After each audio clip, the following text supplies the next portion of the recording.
నమ్మకం ఉంటే మౌనం కూడా అర్థమవుతుంది. నమ్మకం లేకుంటే ప్రతి మాట అపార్థమే అవుతుంది.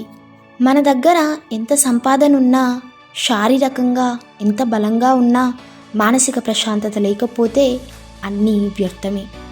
ఒక మనిషి గురించి మరొక మనిషికి జీవితాంతం గుర్తుండిపోయేవి రెండు విషయాలు: చేతితో చేసిన సాయం, మాటతో మనసుకు చేసిన గాయం. ఏ క్షణం నుంచి మన మనసు ఎదుటివారి మంచిని కోరుకుంటుందో ఆ క్షణం నుంచే మన మనసుకు సంతోషం ప్రారంభమవుతుంది. సాయం చేసేవాడు దేవుడు, మంచిగా మాటలు చెప్పేవాడు గురువు, నీతిగా బ్రతికేవాడే మనిషి. అదుపులేని ఆలోచనలు శత్రువు కన్నా ప్రమాదకరం. నిన్ను వదిలి వెళ్ళిన వాళ్ళందరూ నీతో ఉండటానికి అర్హత లేని వాళ్ళు. ఇతరులు నిన్ను రెచ్చగొట్టినా చిరాకు పడి పరుష భాషతో సమాధానం చెప్పకు. చదువు కంటే మంచి నడవడిక ముఖ్యం. సుఖంగా ఉండాలంటే కోపాన్ని చంపుకో. ఇతరులను బాధ పెట్టేవారు ఖచ్చితంగా బాధపడతారు. దాని నుంచి ఎట్టి పరిస్థితుల్లోనూ తప్పించుకోలేరు. కాలాన్ని వృధా చేయటం అంటే నిన్ను నువ్వు దోపిడీ చేసుకోవటమే.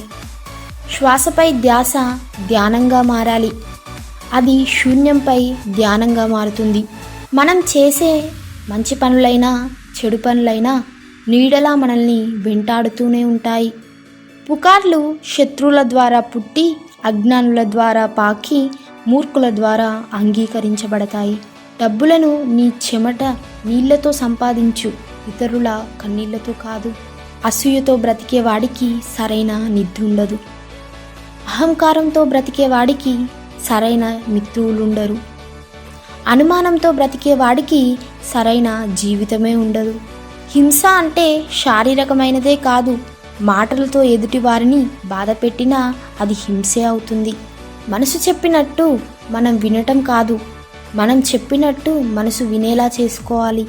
శరీరానికి మరణం ఒక్కసారి మాత్రమే, కానీ మనసుకు తప్పు చేసిన ప్రతిసారి మరణమే.